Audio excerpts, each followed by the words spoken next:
తమిళనాట ఎంత dangerous politicians ఉంటారంటే, మొత్తం అన్ని పార్టీలు ఆల్మోస్ట్ ఆల్ ఆ స్థానికంగా ఉన్నటువంటి పార్టీలు పెరియార్ వాదాన్ని లేకపోతే ఇతరత్ర మధ్యలో వచ్చినటువంటి కొన్ని విభజించు పాలించు వాదనలు ఏవైతే ఉంటాయో వాటిని పటిష్టం చేసుకుంటూ తమ రాజకీయ పబ్బం గడుపుకుంటా ఉన్నాయి. భారతీయ భాషల్లో ఒకటైన హిందీ భాషను ఎంత ద్వేషించాలో అంత ద్వేషిస్తూ, ఇంగ్లీష్‌ని ఎంత ప్రేమించాలో అంత ప్రేమిస్తూ, జనాల మధ్య వైషమ్యాల్ని ఇంకా బలోపేతం చేస్తూ ఉన్నారు. ఇంతటి దుర్మార్గమైనటువంటి విధానం, సంస్కృతి మనం ఇంకెక్కడ చూడమేమో. కేంద్రం త్రిభాషా విధానం తీసుకురావడం ద్వారా బీజేపీ బలోపేతం అవుతుంది అని చెప్పేసి ఇక్కడున్న కొన్ని కుంట నక్కలు కూస్తా ఉన్నాయి. త్రిభాషా విధానం ద్వారా ఏం నష్టం వస్తుంది?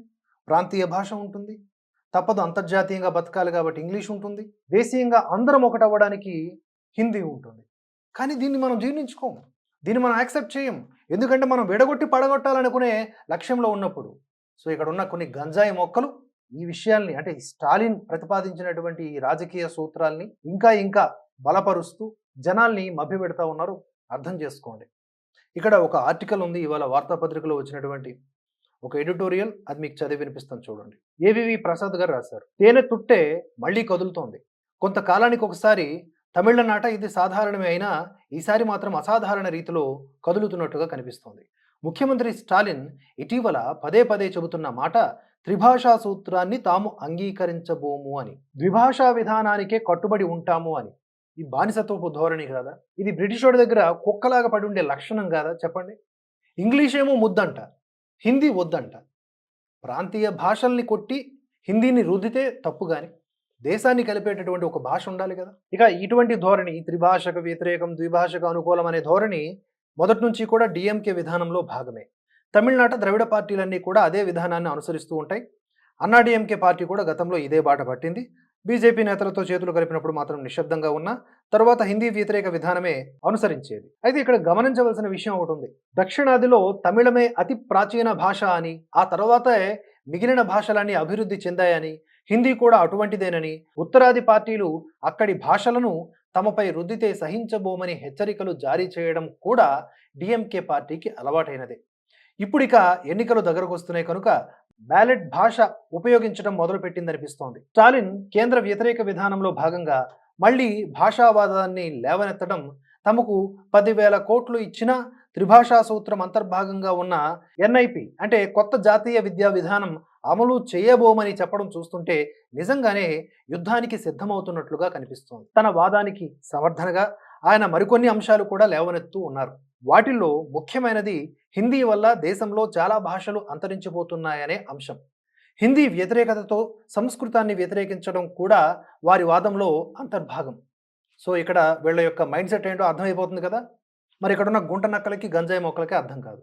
అర్థమైనా చెప్పవు, వారి ఎజెండాలో భాగం కాబట్టి. ప్రత్యేకంగా ద్రవిడ వేదం, ద్రవిడ సంస్కృతి అనే పేర్లతో ప్రత్యేక ద్రవిడ భాషా విధానం ప్రకటించి దేశ భాషలందు తమిళం ఒకటిగా గాక ప్రత్యేక స్వయం ప్రతిపత్తి కలిగిన భాషగా ప్రకటించాలన్నది కూడా చాలా కాలం నుంచి తమిళ పార్టీల వాదంగా సాగుతోంది. పెరియార్, అన్నాదురైల కాలం నుంచి, తొలుత ద్రవిడ కగజం పార్టీ కాలం నుంచి ఈ వాదం ఆరంభమైన, కరుణానిధి నాయకత్వంలో డిఎంకే అంటే ద్రవిడ మున్నేట్ర కగజం ఆరంభమైనప్పటి నుంచి కూడా ఊపందుకుంది. ఎంజీఆర్ నాయకత్వంలోని అన్నా డిఎంకే తరువాత జయలలిత పాలనలో కూడా హిందీ వ్యతిరేకత కొనసాగింది.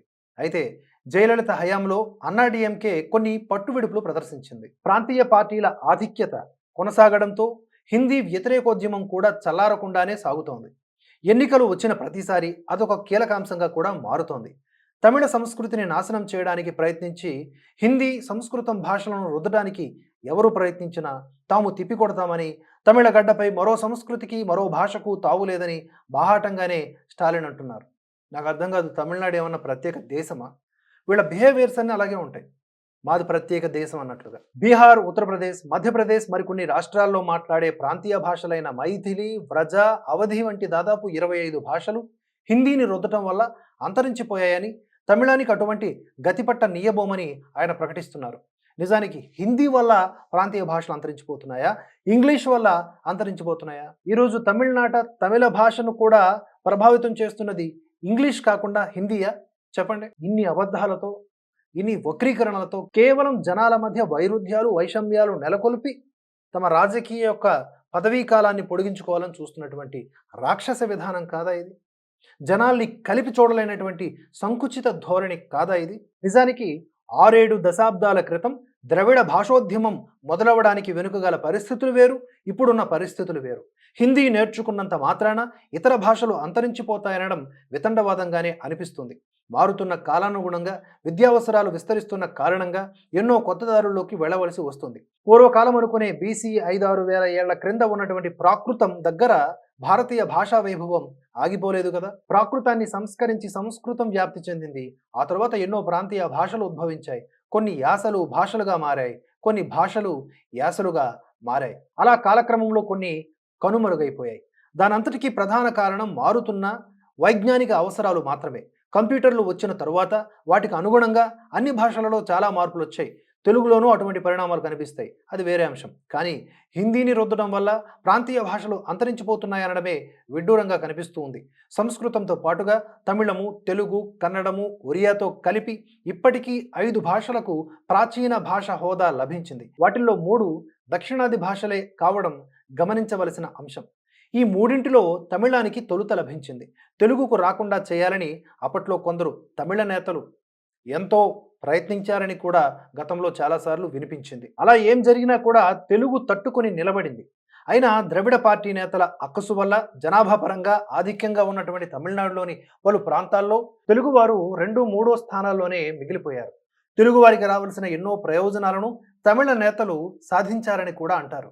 అప్పుడు వారికి లేని నొప్పి కేంద్ర ప్రభుత్వం త్రిభాషా సూత్రాన్ని అమలు చేయడంలో కనిపించడం ఏమిటి అనేది ఇక్కడ విచిత్రంగా అనిపిస్తున్న విషయం. ప్రజలను రెచ్చగొట్టే విధానం కాక నిజంగా ప్రయోజనం కలిగించే విధానాలు అవసరం. త్రిభాషా సూత్రాన్ని నిరసిస్తూ బీజేపీ నాయకురాలు నటి రంజన గత వారం పార్టీకి రాజీనామా చేయడం కూడా సంచలనంగా మారినటువంటి విషయంగా పరిగణించాలి. త్రిభాషా సూత్రాన్ని ప్రతిపాదించింది బీజేపీ కాదు. 1948-49 నుంచే ఉన్న ప్రతిపాదనను 1968 నుంచి అధికారికంగా అమలు చేసే యత్నాలను ఆరంభించారు. ఆ 3 భాషల్లో కూడా 2 స్థానిక భాషలు ఉండవచ్చన్నారు. అటువంటప్పుడు తగవులెందుకు? వాస్తవాలను వక్రీకరించకూడదు కదా. అనవసరంగా తుట్టెను కదిలించటం వల్ల ఎవరికి నష్టం కలుగుతుందో ఆలోచించుకోవాలి. ఎన్నికలు వస్తున్నాయి కదా అని అనవసర యుద్ధాలు చేయటం మంచిది కాదేమో నేతలు ఆలోచించుకోవాలి అనేది ఈ ఎడిటోరియల్ సారాంశం. మీరు మీ ఒపీనియన్ని కామెంట్స్ రూపంలో తెలియజేయండి. ఇటువంటి అంశాల కోసం మన భరతవర్ష ఛానల్ని సబ్స్క్రైబ్ చేసుకొని ఫాలో అవ్వండి. ధన్యవాదాలు. జై హింద్, జై భారత్.